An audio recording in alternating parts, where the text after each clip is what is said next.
American business history is a history of business, entrepreneurship, and corporations, together with responses by consumers, critics, and government in the United States from colonial times to the present. In broader context, it is a major part of the economic history of the United States, but focuses on specific business enterprises.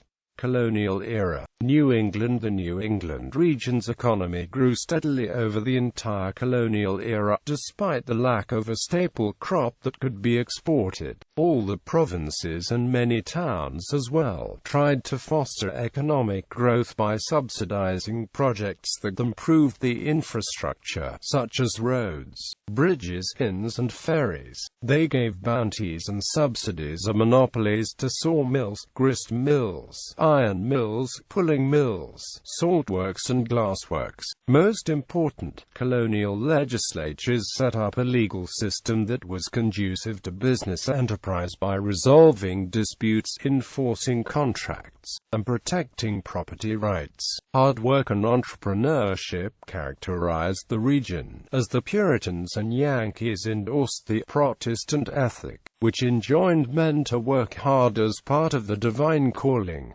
Early national government policy. The federal government under President George Washington and Treasury Secretary Alexander Hamilton strongly promoted business enterprise in the 1790s.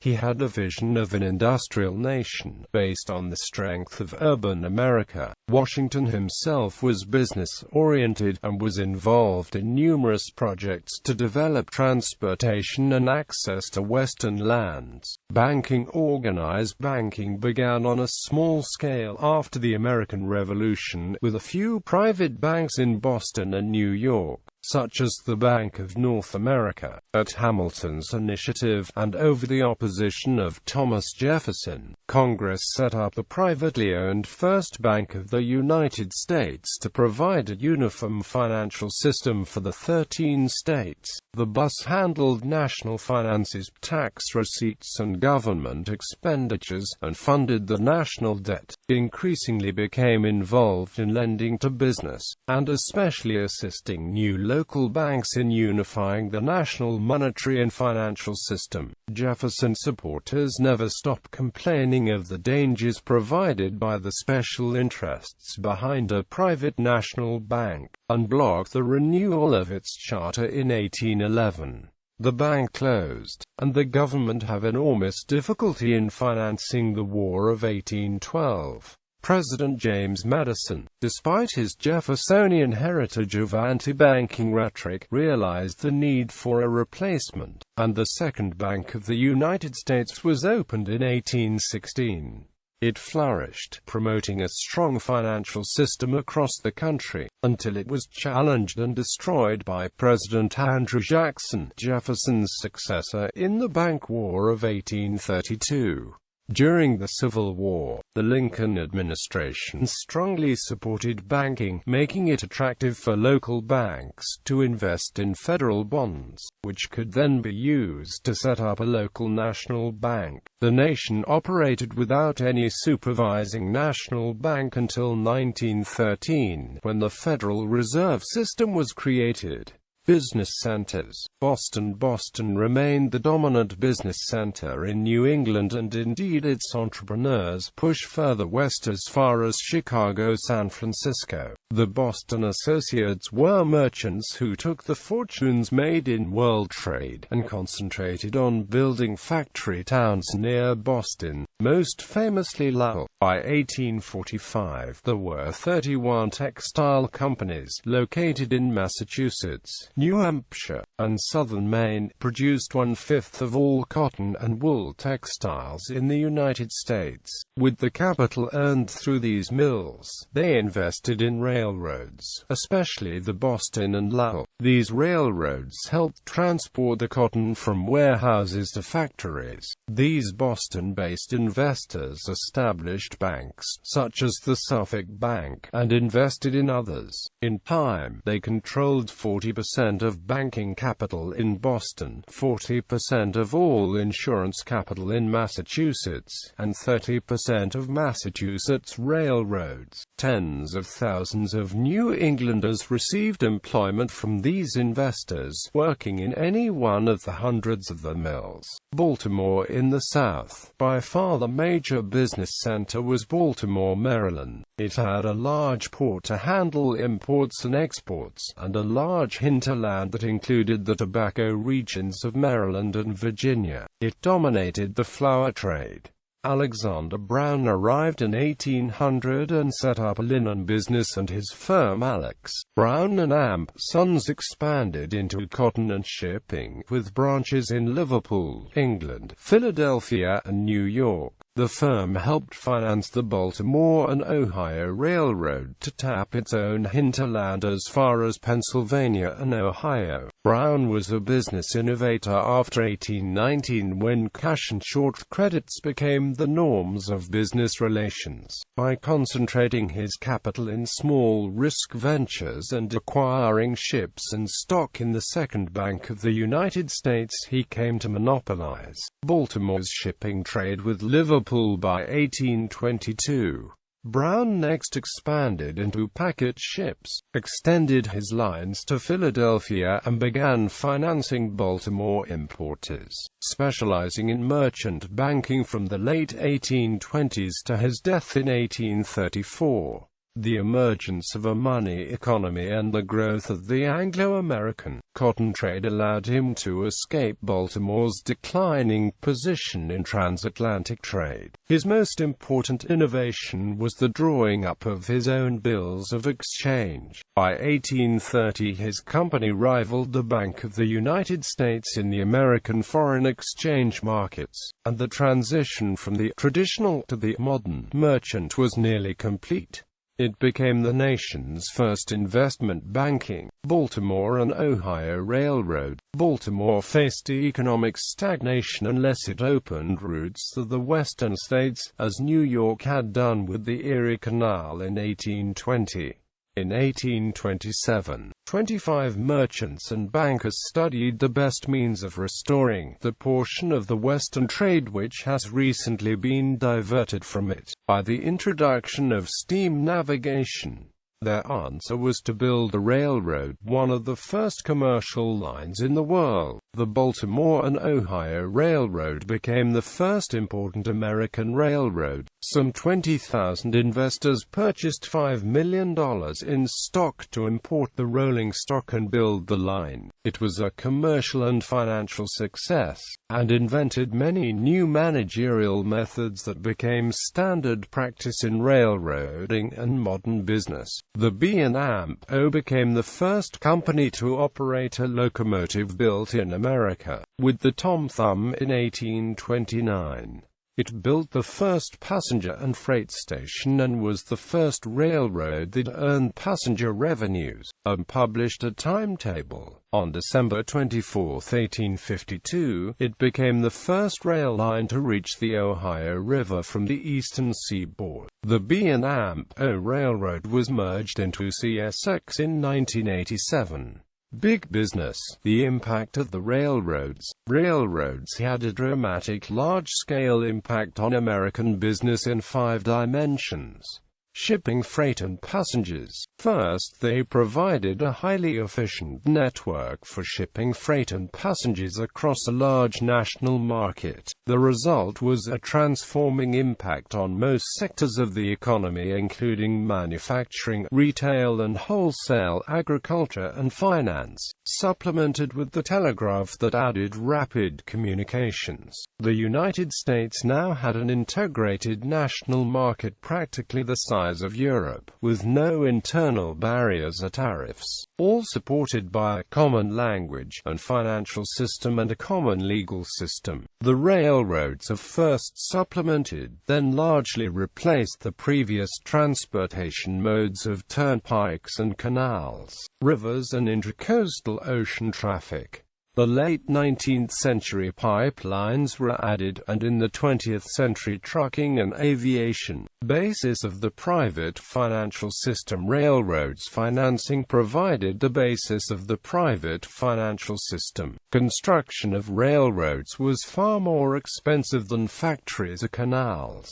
The famous Erie Canal, 300 miles long in upstate New York, cost $7 million of state money, which was about what private investors spent on one short railroad in western Massachusetts. A new steamboat on the Hudson, Mississippi, Missouri, or Ohio rivers cost about the same as 1 mile of track. In 1860, the combined total of railroad stocks and bonds was $1.8 billion. 1897, it reached $10.6 billion. Funding came from financiers throughout the Northeast, and from Europe, especially Britain. The federal government provided no cash to any other railroads. However, it did provide unoccupied free land to some of the western railroads, so they could sell it to farmers and have customers along the route. Some cash came from states, or from a local governments that used money as a leverage to prevent being bypassed by the main line. Larger sound came from the southern states during the Reconstruction era as they tried to rebuild the destroyed rail system. Some states such as Maine and Texas also made land grants to local railroads. The state total was 49 million acres. The emerging American financial system was based on railroad bonds. Boston was the first center, but New York by 1860 was the dominant financial market. The British invested heavily in railroads around the world, but nowhere more so than the United States. The total came to about $3 billion by 1914. In 1914 to 1917, they liquidated their American assets to pay for war supplies.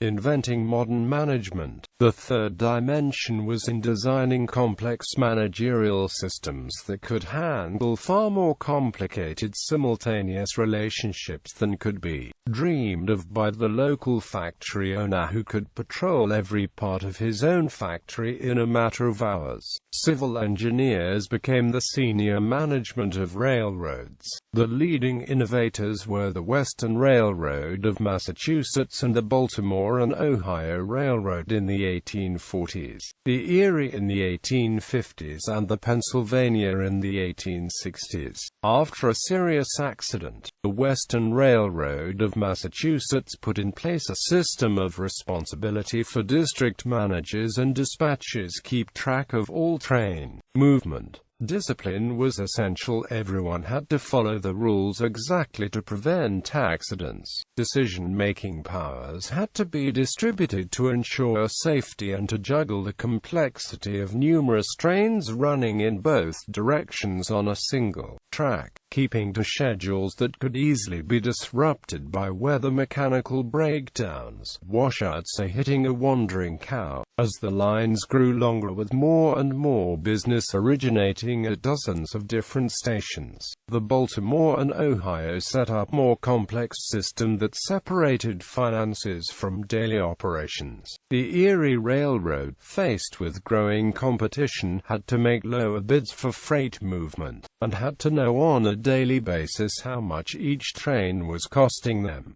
Statistics was the weapon of choice. By the 1860s, the Pennsylvania Railroad, the largest in the world, was making further advances in using bureaucracy under John Edgar Thompson, President 1852 to 1874. He divided the system into several geographical divisions, which each reported daily to a general superintendent in Philadelphia. All the American railroads copied each other in the new managerial advances, and by the 1870s emerging big businesses in the industrial field likewise copied the railroad model. career paths. The fourth dimension was in management of the workforce, both blue-collar workers and white-collar workers. Railroading became a career in which young men entered at about age 18 to 20, and spent their entire lives usually with the same line. Young men could start working on the tracks, become a fireman, and work his way up the engineer. The mechanical world of the roundhouses have their own career tracks. A typical career path would see a young man hired at age 18 as a shop laborer be promoted to skilled mechanic at age 24, brakeman at 25, freight conductor at 27, and passenger conductor at age 57. Women were not hired. White-collar careers paths likewise were delineated. Educated young men started in clerical or statistical work and moved up to station agents or bureaucrats at the divisional or central headquarters. At each level they had more and more knowledge, experience, and human capital. They were very hard to replace, and were virtually guaranteed permanent jobs and provided with insurance and medical care. Hiring, firing, and wage rates were set not by foremen, but by central administrators, in order to minimize favoritism and personality conflicts. Everything was by the book, and increasingly complex set of rules told everyone exactly what they should do at every circumstance, and exactly what the rank and pay would be. Young men who were first hired in the 1840s and 1850s retired from the same railroad 40 or 50 years later. To discourage them from leaving for another company, they were promised pensions when they retired. Indeed, the railroads invented the American pension system. Love-hate relationship with the railroads. America developed a love-hate relationship with railroads. Boosters in every city worked feverishly to make sure the railroad came through, knowing their urban dreams depended upon it. The mechanical size, scope, and efficiency of the railroads made a profound impression. People who dressed in the Sunday best to go down to the terminal to watch the train come in. David Nye argues that the startling introduction of railroads into this agricultural society provoked a discussion that soon arrived at the enthusiastic consensus that railways were sublime and that they would help to unify, dignify, expand, and enrich the nation. They became part of the public celebrations of republicanism. The rhetoric, the form, and the central figures of civic ceremonies changed to accommodate the intrusion of this technology. Americans integrated the railroad into the national economy and enfolded it within the sublime. Travel became much easier, cheaper, and more common. Shoppers from small towns could make day trips to big city stores. Hotels, resorts, and tourist attractions were built to accommodate the demand. The realization that anyone could buy a ticket for a 1,000-mile trip was empowering. Historians Gary Cross and Rick Sustak argue, with the freedom to travel came a greater sense of national identity and a reduction in regional cultural diversity. Farm children could more easily acquaint themselves with the big city, and Easterners could readily visit the West. It is hard to imagine United States of continental proportions without the railroad. The engineers became model citizens, bringing the Kanda spirit and the systematic work effort to all phases of the economy as well as local and national government. By 1910, major cities were building magnificent palatial railroad stations, such as the Pennsylvania Station in New York City, and the Union Station in Washington, D.C. But there was also a dark side. As early as the 1830s, novelists and poets began fretting that the railroads would destroy the rustic attractions of the American landscape. By the 1840s, concerns were rising about terrible accidents when speeding trains crashed into helpless wooden carriages. By the 1870s, railroads were vilified by Western farmers who absorbed the Granger movement theme that monopolistic carriers control too much pricing power, and that the state legislatures had to impose maximum prices.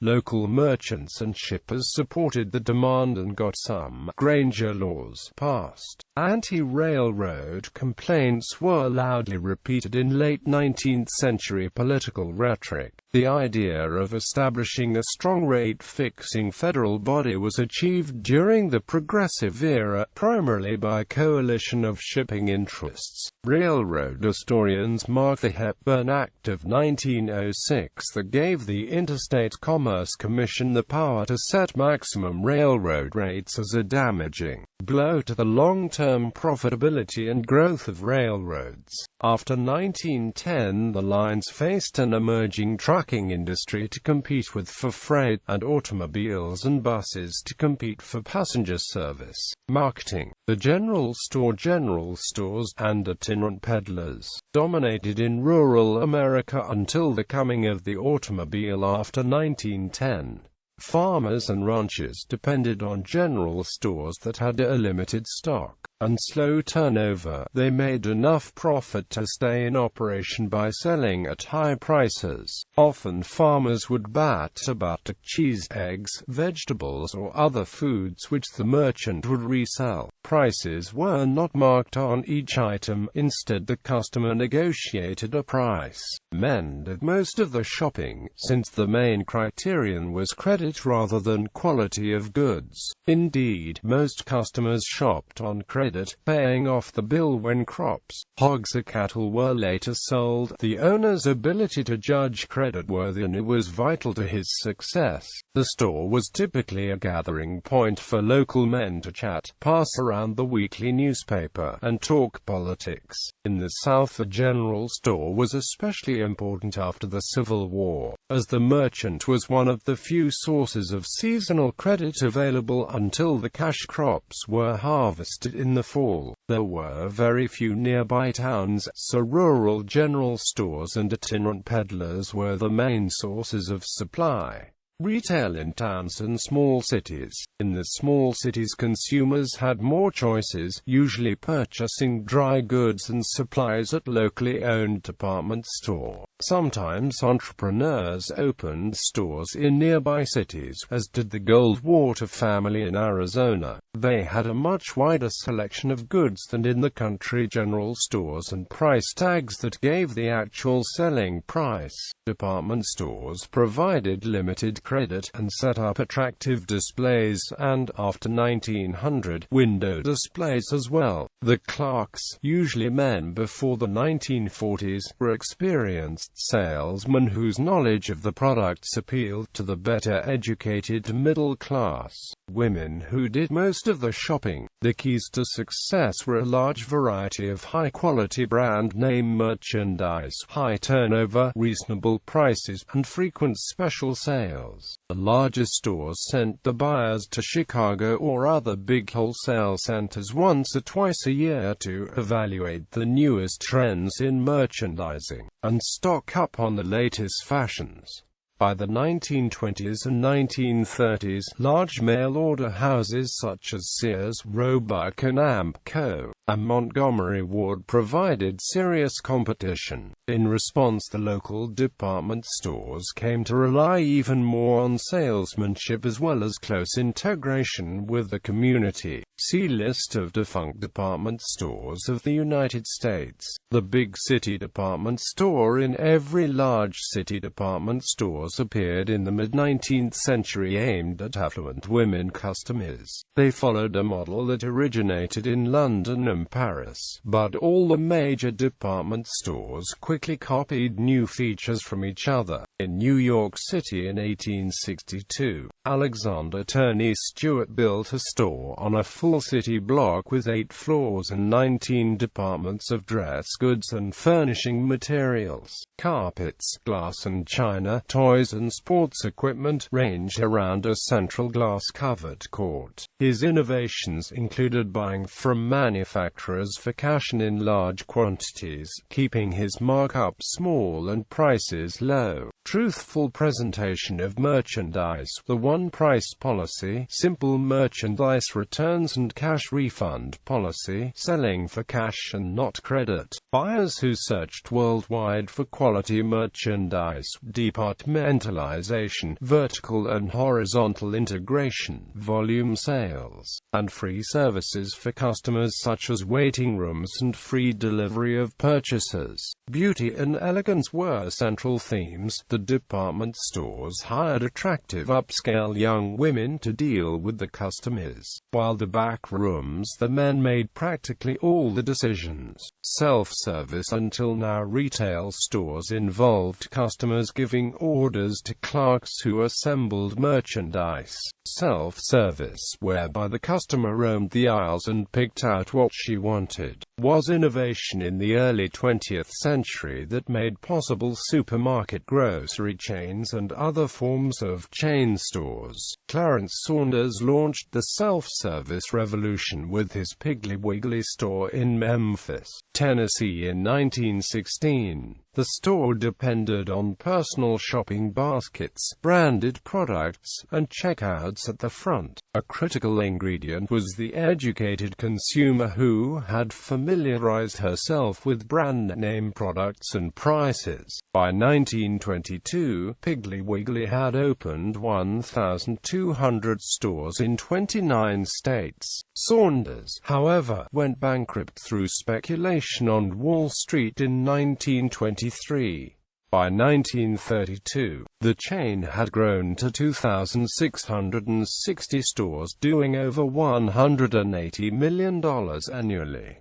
The stores were either owned by the firm and franchised. The success encouraged imitators, including Handy Andy stores, Helpy Selfie stores, Micamac stores, and Jidney Jungle, all of which operated under patented systems. During Great Depression, chain stores became the targets of angry local merchants, who secured the Robinson-Patman Act of 1936. It was a federal law that required all retailers to charge the same price for certain items. Advertising. By 1900, the advertising agency had become the focal point of creative planning, and advertising was firmly established as a profession. At first, agencies were brokers for advertisement space in newspapers.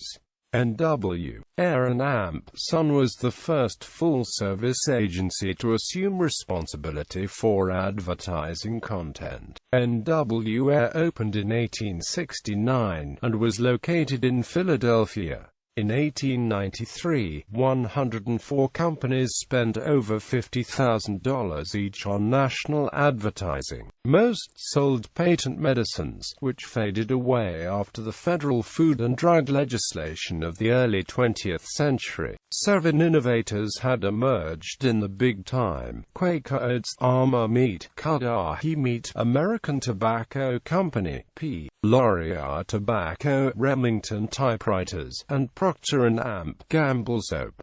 By 1914, 2/3 of the top advertisers came from just 5 industries: 14 food producers, 13 in automobiles and tires, 9 in soap and cosmetics, and 4 in tobacco. Agencies were forever breaking up and reforming, especially when one executive would split, taking with him a major client and his team of copywriters. Advertising increased dramatically in the United States after 1900 as industrialization expanded the supply of manufactured products to a very large market. In order to profit from this higher rate of production, industry needed to recruit workers as consumers of factory products. It did so through the invention of mass marketing designed to influence the population's economic behavior on a larger scale. Total advertising volume in the United States grew from about $200 million in 1880 to nearly $3 billion in 1920.